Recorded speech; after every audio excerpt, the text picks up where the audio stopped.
technology innovation is disrupting retail at pace. And when I talk about retail, it's not just hardcore shopping, going into a store and buying something.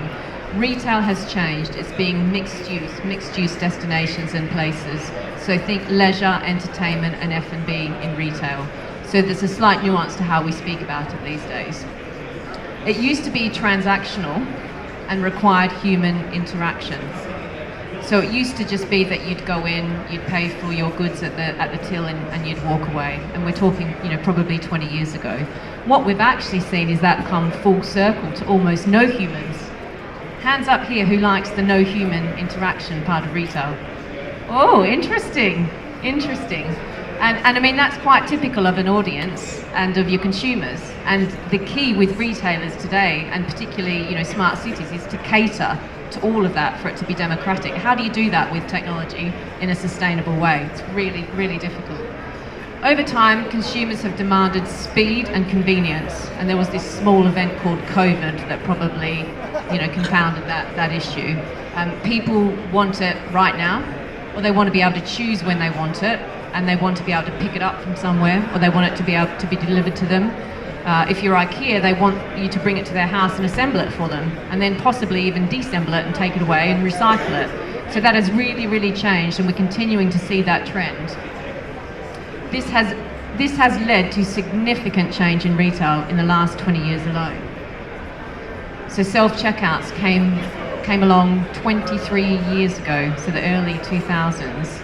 I remember when they first went in, and we still talk to retailers today to understand how much of their floor space they should be putting to self-checkouts.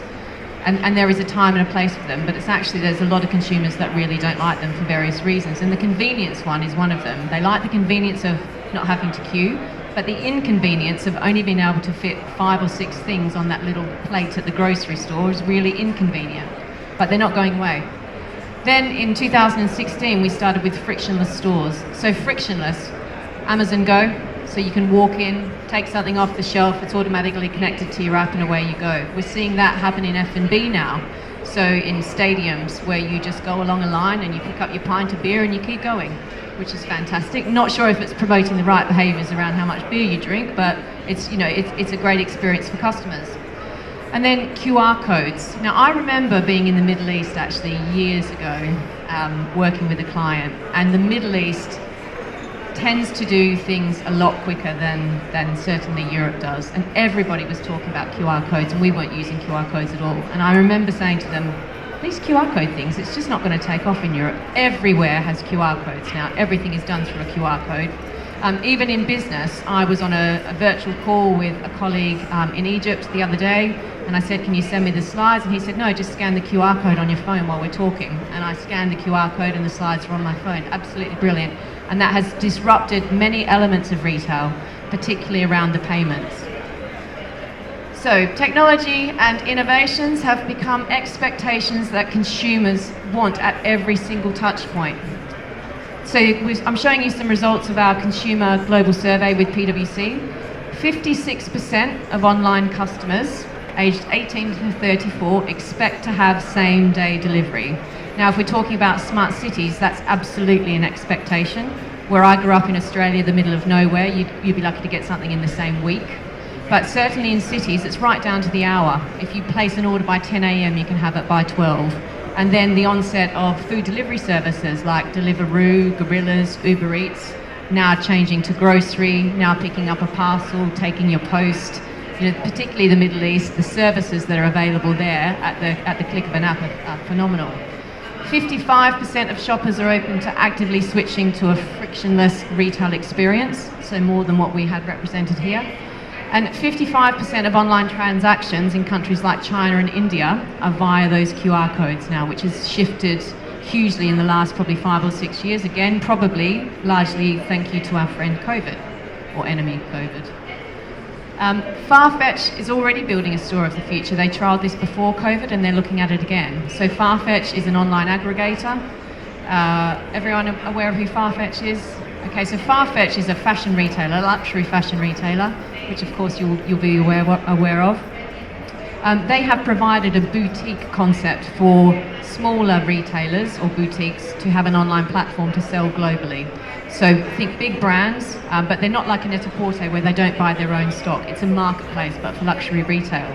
And pre-COVID, they trialled this store of the future, what it would be like for an online player that started pure play online to then have an experience in store, where there's limited inventory, but you could try on the stock and then have it delivered to you.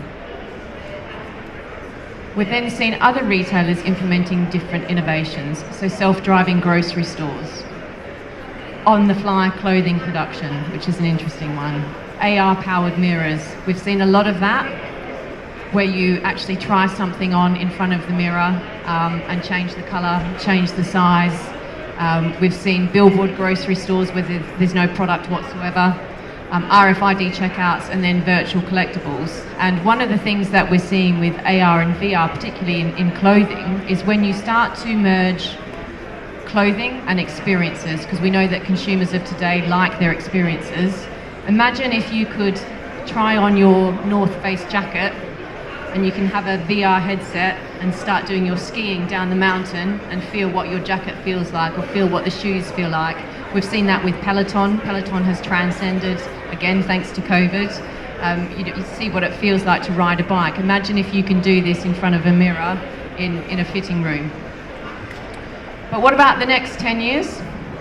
And then the next 10 years after that? And the next 100 years, what does it look like? Gen Z and Gen Alpha will account for nearly 50% of the world's population by 2030. So as I said, Gen Alpha at the moment are only 13 years old maximum. Gen Z, the latest, was born in 2009. That is a staggering statistic, 44%. What's common about Gen Z and Gen Alpha is that they are digital natives. They've grown up with technology in their hand. So I'm looking around and there's people taking pictures of slides. There's a really interesting one, I don't have it here, but I used to work for Burberry, as Peter mentioned. And when I started at Burberry, and you would show pictures of the runway, you'd see everybody looking like this as the models would come down the runway. 5 years later, you'd see phones. It was just phones absolutely everywhere. Gen Z and Gen Alpha do everything on their phones. So they still want to be humans. For example, they will all have a phone, but they'll go to the mall and they'll sit next to each other in groups of 10 or 15, and they'll chat to each other on their phones. So there's no human chat, but they still are pack animals. They will engage and interact in a physical environment, but with a virtual tool, which is really interesting. Now, what does that mean for smart cities and retail? Well, you need to bring the virtual into the physical world. They're defining the expectations of future consumers, Gen Z and Gen Alpha. They're going to be half the population. So prioritising human connection whilst being tech empowered. They want to do stuff with their friends, but they want to use their mobile phone. And actually, if they're not using their mobile phone, something would be odd. You think if we all went out to dinner, the person that picks up their mobile phone is considered rude. And actually, Gen Alpha and Z is the opposite. They are very in tune with social issues and trust their ability to research brands' marketing strategies. So to coin the phrase lightly, they call bullshit really easily and really quickly. They see through a facade of where things are fake. Has that transcended into purchasing? Probably not quite yet, but it will do once they're old enough and they have enough money to spend. But they are influencing their mum and dad as well. So they have an increasing appetite for adventure and experience and wanting to be involved in the journey and co-create. It's so frustrating watching my kids on YouTube where they're watching these YouTubers unwrap toys and then put a doll's house together because they want to be part of that experience, that creation. And you see a lot of influencers today on social media, they'll be doing a house renovation, they'll be talking about their own house renovation and seeing the before and after photos. That's creating that experience, so they're bringing consumerism into the experience, leveraging technology. They're already having a huge impact on retail, and that's going to continue. So 58% of 18 to 21-year-olds said they're willing to shift their in-store purchases to a retailer that uses automation technology. Why? Convenience, efficiency. 93% of parents say that their Gen Z child influences household spending, and in just a couple of years, this will dominate 40% of all shopping. Anyone here have any Gen Z children in their household? and being influenced. Are you being influenced by them? What are they saying to you? Is it about sustainable choices? Is it about convenience? Is it about the channel? The channel? Yeah, exactly, right? And we're nowhere near saturated on mobile and online channels yet. 40% increase in digital wallet over the past 2 years, with 60% of millennials and Gen Zs preferring digital wallets for their online purchases. Again, going back to my days at Burberry, and we used to make a lot of handbags and wallets. Has anyone bought a new leather wallet in the last 5 years? Does anyone even use one? You bought one? Well done. You're one of, let's say, 40 people. Excellent. But it's fundamentally shifted product innovation, it's shifted product inventory, it's shifted that experience in store, and it's going to continue to do that when we've got so many Gen Z and Alpha making up the population. This future consumer will increasingly experience any service they engage with. And what's quite interesting about this, I was chatting to one of my colleagues earlier, is what Gen Z and Alpha find as a digital native. They'll walk into somewhere and they'll order on their QR code, and they'll transact, and they'll go back to the queue, and they'll wait for their number to be called, and let's say that they've ordered a burger, and they get their burger, they take it away. You take them into a restaurant where somebody comes over and says, "Can I take your order, please?" They think that's a luxury. That's a heightened experience for them to have that human engagement. And so they're always going to want to use the technology, but having that human connection feels really special. And I quite like that, because it means that we're not all robots and they are human. But how do you strike that balance? And that's what's difficult for a lot of brands to keep up with, because they need to keep up with the technology. You need to have the infrastructure in place to do that, and you need to have the culture and mindset to embrace it. Not easy. So future retail will need to meet requirements and expectations of these future consumers, with the first one being increasing convenience. They want to choose when, where, and how they get it. They want to be able to choose the time slot. They want to be able to choose the day. They want to be able to choose that it's tomorrow or in 2 weeks, and that it's via a parcel, or they pick it up, or it goes to a locker, or it comes to their house. And so it's all of those things. They also want to be able to choose the price. And most of them are willing to pay more if it means they'll get their goods quicker. Connectivity. So shopping missions are becoming more channel agnostic. It is no longer linear. It's not research online, buy in store, and it's not research in store and buy online. It's a real mix. It's social media, it's your mobile phone, it's the mall, it's Twitter, it's looking at the website, it's then going back to store, it's more considered. And then the most important thing is, well, let's have a look at a second-hand retailer. Let's go to Vestiaire Collective, or The Circle, or Vinted, or Depop, or let's go to the local thrift store. And actually what we're seeing is, with that sustainability focus, is it used to be that if you had a new Gucci handbag, yeah, I've got it brand new. I love your Gucci handbag. Oh, I got it on Vestiaire Collective, it's second hand. That's now a status symbol as a consumer, that you're buying sustainable purchases.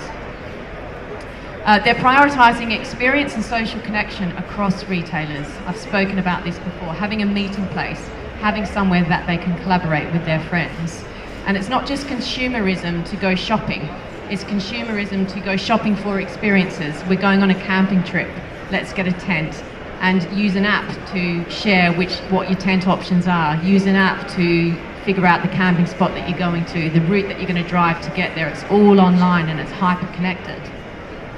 Personalisation. Nobody still does this really well. And Amazon was probably the leader in personalisation years ago. The recommendations, if you like this, you'll like that. I'm still frustrated by Amazon, because what they don't do is take into account what you've bought that you might not need again.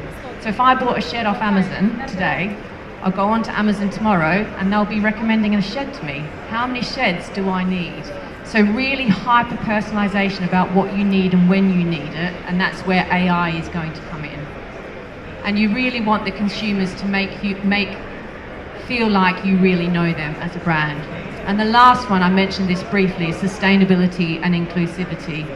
ESG credentials are going to be increasingly important for consumers in where they make their choice. They're not yet, I'll tell you that for free.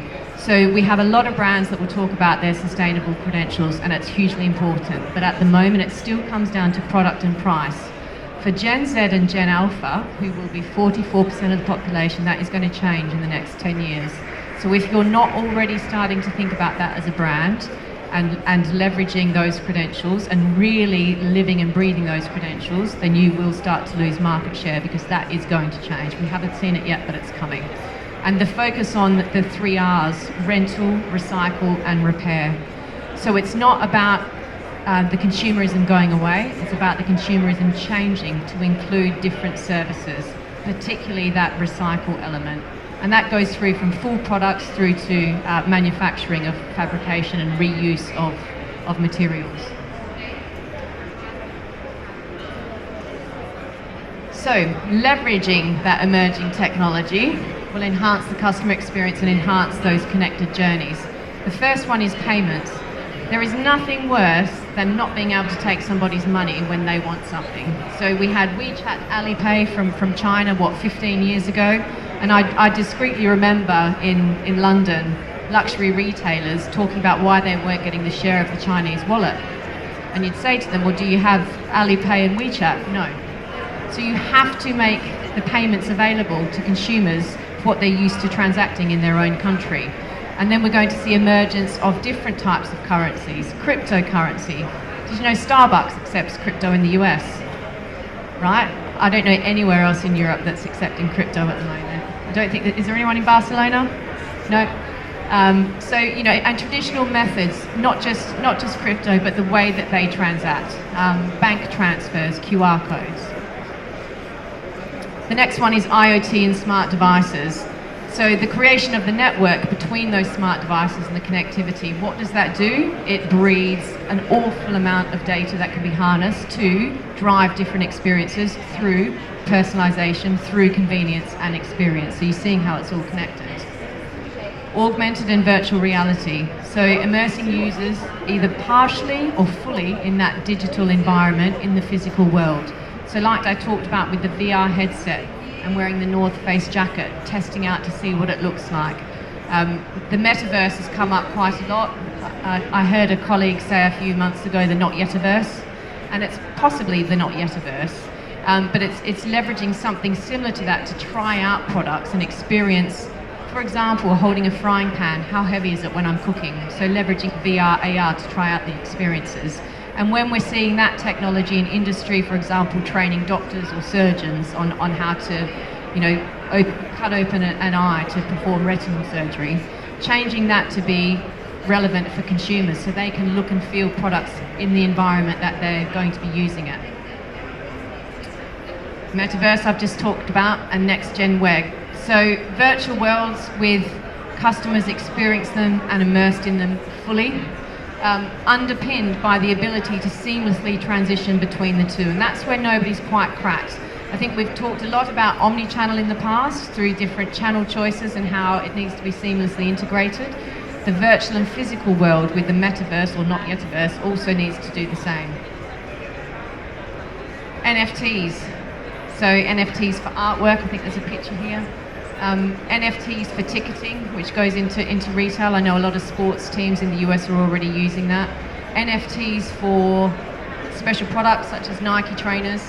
That hasn't quite been cracked, but that's something that consumers of the future are going to be interested in, and it could be a rare commodity. So those transformations that will be required to deliver on these future experiences require things like curated spaces, temporary activations. They want change. Consumers want change, and particularly when you're in an environment like a city where people live. If people live in a city, they tend to be domiciled there. They're domestic customers. So you need to change those activations. You need to change what that environment looks like in the bounds of that physical space. Enhanced aesthetics. It needs to be really visually appealing. Trial and exploration. Trial things, move on to the next thing. New physical formats. So having cafes in store, going out onto the street, closing off a wall, changing that physical space. The next one is integration of the virtual within the physical world. So like the teenagers will sit on their phones and gather together, how do we bring that virtual experience into a physical store, into a physical environment? That takes technology, it takes very careful planning. Sometimes it will take different planning permission in cities. How can we work with the local agencies to ensure that that planning permission enables retail of the future? Services, so going beyond the core experience for value-add services, which changes the role of asset management. So think about recycle, repair, rental, all in the same retail space, as opposed to going to a rental, standalone rental place, having a portion of your store being rental. Selfridges in the UK has just started this up. And then you can recycle and repair. There's a retailer in the UK that it's called Sweaty Betty. It's a bit like Lululemon. If you bring your old running leggings in and recycle them, they'll give you £5 off for the next one. Things like that, bringing it all into the same space. Integrated value chain. So this is the convergence of the business models. Retail times leisure times content, all in one. Think about community, what Nike does with Nike Running, but hyperscaled. Responsible business, sustainability at the core, and trust that those businesses are doing what they say they're doing, and this is where the ESG reporting becomes increasingly more focused. That circular economy, really promoting that. So we're driving consumerism, but in a responsible way. So some examples of destinations across the globe that have not necessarily done this in a retail context, but they've got the city infrastructure in place, which can allow them to expand out into different industries such as retail. So Singapore is a great example of whereby they've got a central system for their city planning, for healthcare, for consumers to access government information. Zurich is another one. So there is a central platform for customers in Switzerland, in Zurich, around planning permissions, around visualizing what a building might look like with AR and VR, and access to all of that government health services all on a single platform. And so they've got the infrastructure in place, but it hasn't transcended into different sectors yet. And then of course we have the jewel in the crown of Neom, the line. So we can't talk about smart consumers and smart cities without talking about the line, which is hopefully going to open up around 2032. Alpha and Gen Z by then will be 44% of the world. So how are they leveraging technology in such a strange environment to drive fantastic experiences with consumers? It's all being underpinned by technology and a net zero environment. So opportunities that will redefine that retail case. Convenience and connectivity, technology which is going to underpin absolutely everything. And technology is now not a disruptor, it's a hygiene factor. You have to be up with your technology infrastructure, culture, mindset, people and processes to win, not just to play, but to win. Strategy and sustainability that we've talked about with ESG, personalised experiences at every single touch point, even when you come physically into a store. And we will probably see the point where biometric scanners will be used, because if a consumer is going to get something in return for sharing their data, then they're happy to do that. So that value exchange becomes really important in the personalisation. Data and analytics, again, all of those IoT devices, all of the browsing on the web, all of the people movement, how they use the city, all the digital twins, how do we harness that information and use that to drive better experiences for consumers? And then of course AI and generative AI, which transcends all of those. And provide new and exciting experiences. Quite like that one actually, the phygital space, so digital in physical. So, in summary, they don't come without their challenges, right? So we've got, they need clear value exchange for the services and experience. The concept of tracking unknown data, that trust and privacy perspective. Cyber attacks are on the rise, so ensuring that you've got the right infrastructure in place. Reliance on third-party management of experiences, how can you create a better ecosystem? Public and private funding scenarios increasingly create complications and delays on tech. Think about in a city where you're dealing with local government or planning permissions. And then keeping pace with consumer expectations along with the technology, ensuring that you've got the right infrastructure in place is a real challenge. I think we're just on time, so we've probably got about 2 minutes for questions, do we, Peter? Looking at the boss, we've got 4 minutes. Yeah, thank you very much. And I think we can even go over if there are any questions from the group. Are there any?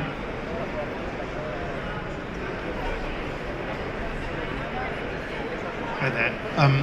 Thanks for that. Selfridges said a while back that they thought that 50% of their trade could be second hand by 2030. That's only They did, 7 yeah. years away. Is 50% right, or is that a bit generous?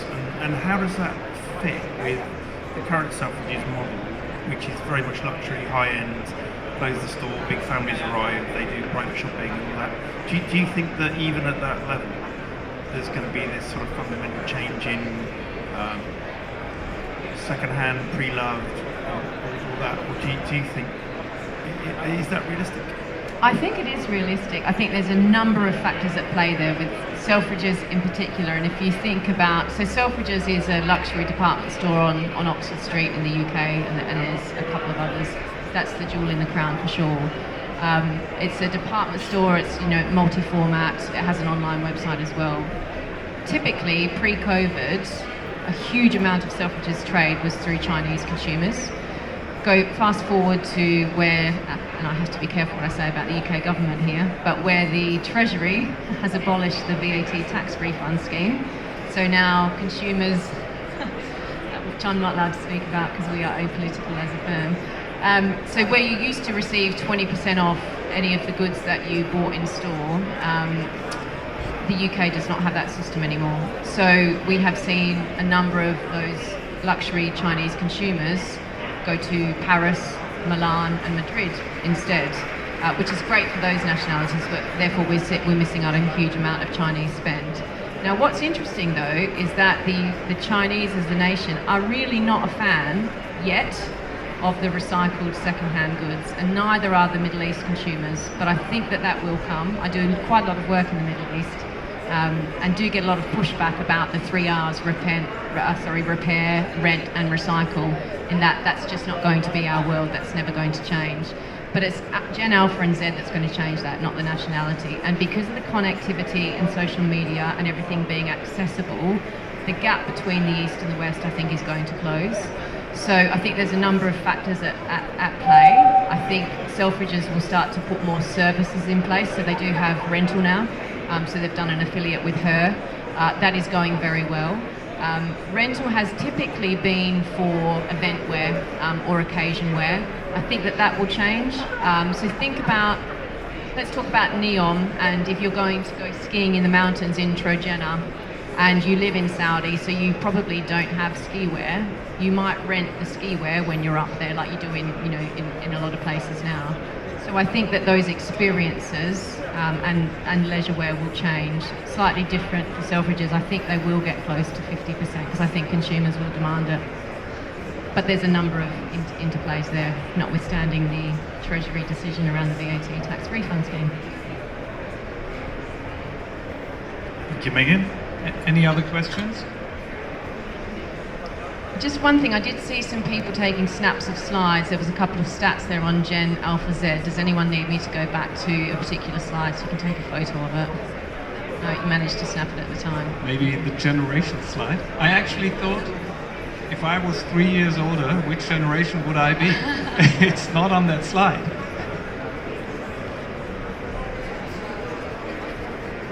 That's right. Megan, there's another question. Go ahead. Thank you very much.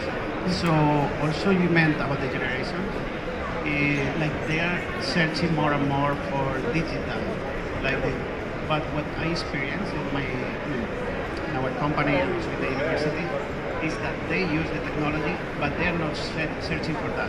Like now the young students, they are searching for more human experiences because they are all the day with the phone. So basically they are looking for that. Now, like our generation, like we born without any technology and then get fascinated by that. This new generation, they born with that, and sometimes they kind of get tired. What do you think about that? Yeah, I completely agree. And there's actually it's quite an interesting tipping point, and it's age 16 that doctors of generations will talk about. And when you were surprised by something for the first time at age 16, you will continue to be surprised by that thing no matter how old you get. So I think when I was 16, back in Western Australia in the middle of nowhere, I saw the very first mobile phone. And that was hugely exciting for me. And so since then, every new phone that has come out, and even just that lady taking a photo, I noticed her phone. I thought, what is that? What type of phone is that? Is it an iPhone? It's not. It's a Samsung or something. It's a different phone, right? So I'm instantly surprised by phones, and then the iPad came out, so any of that handheld technology. So much like you're talking about, they're not surprised by technology. When they're about 16 and they might go to a fine dining restaurant, or they might go to Africa on safari, or they'll have an experience that they haven't had before, that's the type of thing that will continue to surprise them, and that's the magic number around 16. But, you know, I mean, it's human nature. Anything that you see day to day, you're not surprised by. They've grown up as digital natives. And that's why in cities it's very important that you can maintain new activations and new environments for your domestic customers to ensure that they keep returning. But you mentioned like they are searching for this technology, but since they born with that, maybe they will be searching for all these, let's say, offline experiences. Yeah, I think there's probably two things there. They are so used to using the technology that it's second nature to them. So they're not necessarily searching for the technology, it's just how they're used to interacting. And then they will be surprised when they have an experience that's not leveraging their technology. And they'll love that, but they will go back and tell their friends with the technology because that's how they communicate. Yeah. Any further questions? Thanks. Sorry to hold the microphone. You haven't mentioned automotive, and I'm quite interested about the future of driving and its relationship with places. In London, I think it's under 20 that the number of people taking driving tests is dropping. So, and they'll just use it, or public transport. Do you think there's going to be a stronger link between retail and destinations and automotive in the future as that all gets automated? Really good question.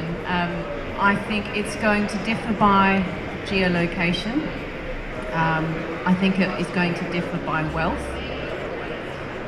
But I do think that the sustainability angle will overtake all of it. And even today, I know in my team in PwC, they will speak openly about their own carbon footprint. Everybody's got an app that they can track their carbon footprint. And they honestly speak honestly about, you know, how they're impacting the environment. So I think if it's a smart vehicle, it's probably okay. They might learn to drive, but it's down to the city infrastructure. If they don't have to drive, they won't, because again, that's convenience. They also don't like to own things as much as we did. They don't need a house. They don't need a car. That's not important to them. Their happiness comes through acquisition of experiences and connectivity rather than acquisition of things.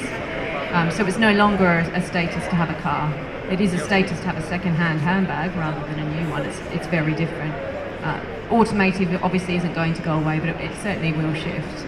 And it will be all smart vehicles, electric vehicles in the next 5-6 years. Okay, thank you very much, Megan.